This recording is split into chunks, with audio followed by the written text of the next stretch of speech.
because I prepared for about 10 or 15. So this says Hamilton Elementary, but it's just going to be really about 3 through 8 testing, which includes the elementary and the middle school. So go to the next slide, please, Ann. So here's our scoreboard. This is the last 10 years. These are our 3-8 scores from 2006 to 2016, 3rd through 8, and then here's the district. And so in 2006, you can see we had about 66% of our kids that were proficient. That doesn't necessarily mean passing, but were proficient. The New York State average at that time was around 62%, so we were slightly above the state average. So I've transferred this down here. So in 2006, we were 4 percentage points above the state average. Everybody with me? Yeah. Okay. And so over the last 10 years, we've gone through a very long narrative that I could tell you, if we had all the time in the world to, of different changes of what we've done to get to a point where now on ELA we're consistently the last couple of years around 20% percentage points above the state average. So the state average went like and these go up and down. So you can't necessarily say, oh, we were 66 and then we were 72 and 84, then 63. What are we doing? We're up and down. What happened was the test changed in a bunch of different ways every year. So you see the state numbers go up and down too. So it's like the stock market. You can't like compare how your money's doing to the stock market. You kind of have to do how your money's doing compared to everyone else investing in the stock market. So with our ELA scores and our math scores, we use the state average. And so we've grown. We've outpaced the state average over the last 10 years. We're about 20 points above. Really nice, right? Next slide, Dan.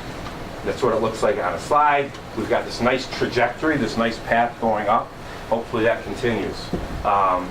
Next slide, Dan. Math scores, same thing. We're around 20% above, and we were right around state average before when we started 10 years ago. Lots of stuff happened to make sure that took place.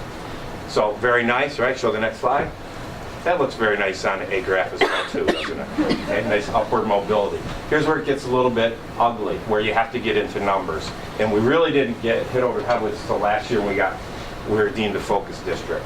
So these are our economically disadvantaged students. And here's the state average over those same years. Here's our average over the same years for our economically disadvantaged students in ELA. -11, -1, -1, 3, 3, 3, -4, -5, 3.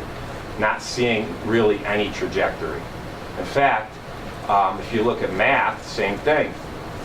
-14, that's 14 percentage points below the state average. This was 2 years ago, 16 points below the state average. So really nice trajectory for all of our students, but when you just separate the economically disadvantaged students, there's no trajectory at all.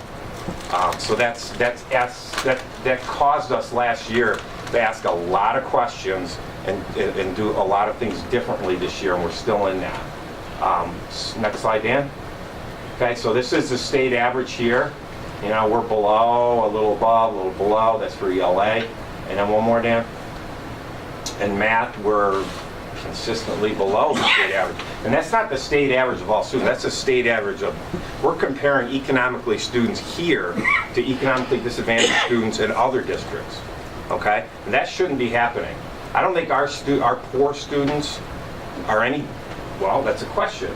Are our poor students any different than the poor students in Madison or Stockbridge or Ellis or wherever you want to name?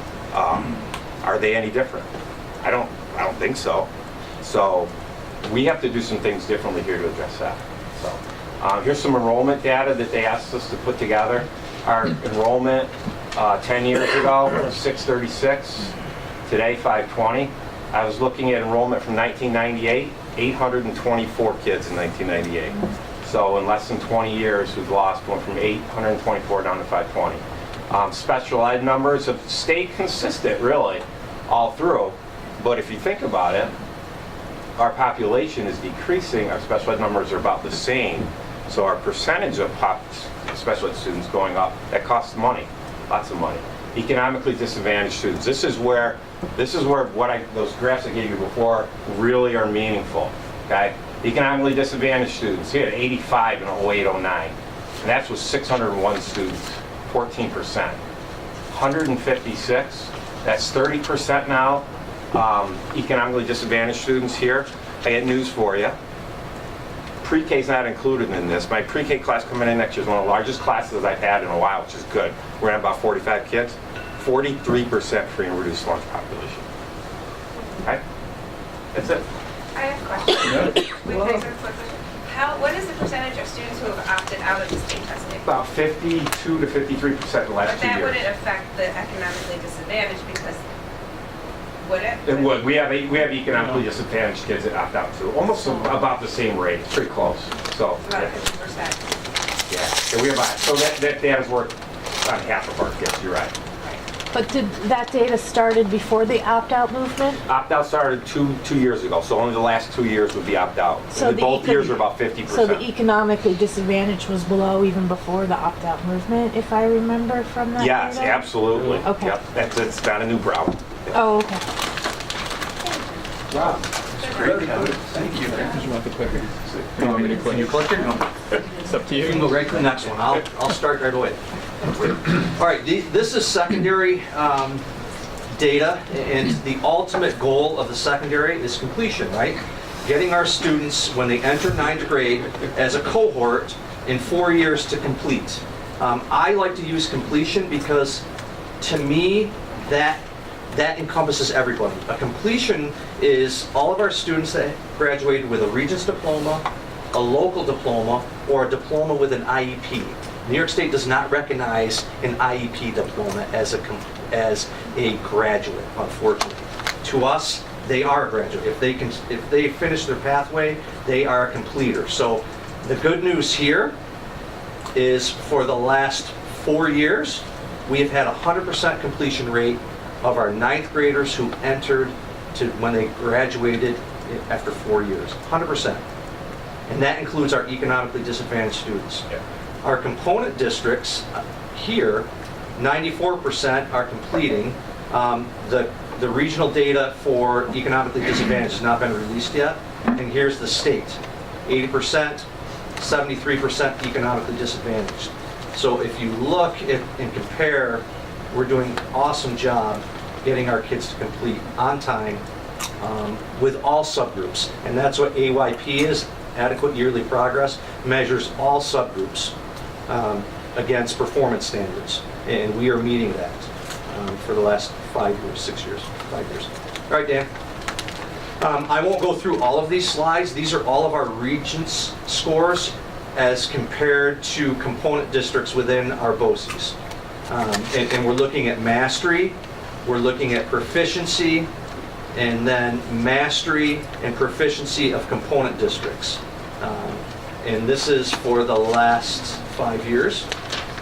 Dan, you can go again. And you can just look at the trends. We are continually exceeding both mastery and proficiency our component districts. Go ahead, Dan. Trig has been an anomaly, really tough regions that they've had issues with regionally. ELA.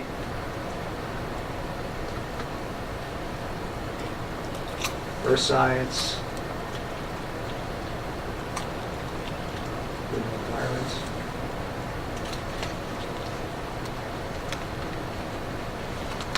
What's that last one that we're just behind us? Chemistry. Go ahead, Dan. Physics. Go ahead.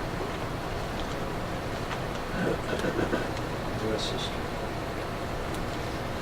So as the trend showed, the majority of our regents were exceeding component districts, both mastery and proficiency, which is a great sign. Our post-secondary plans for the last 5 years. Here's our class size, 44. 39 of them are continuing on, which is 89%. 77% have gone to 4-year, 5% to a 2-year. Other education or military, we have not had. 2015, it's a 46, 40, 87%. 59% going to 4-year. 20, is that an 8? My eyes are terrible. 28% at a 2-year. We had 2 students go enter the military, and then it just continues down. 76%, Post-secondary, 38, say 8 or 6? 36% for 4-year, 2-year. We had 2 go into other certificate programs, and then we had 4, this cohort go into the military. And it just goes down.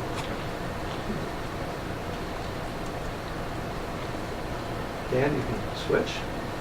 Any questions? I know that was very fast for secondary information, but I didn't want to spend a lot of time dissecting each of the Regents exams. Questions?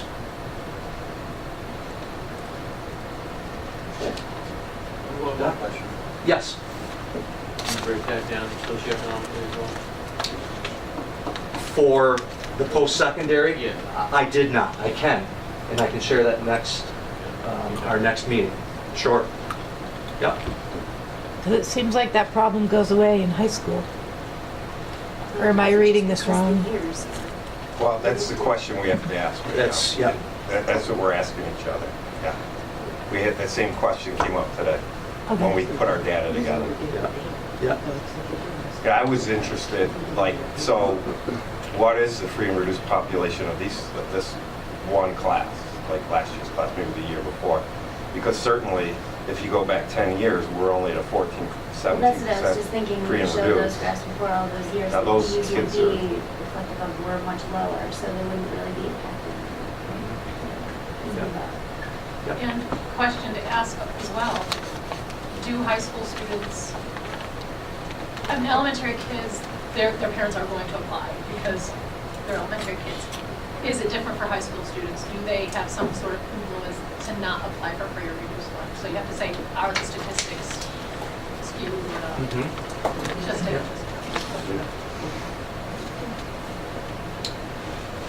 Dr. Ray? Okay. Top one. Okay. Do you want the clicker?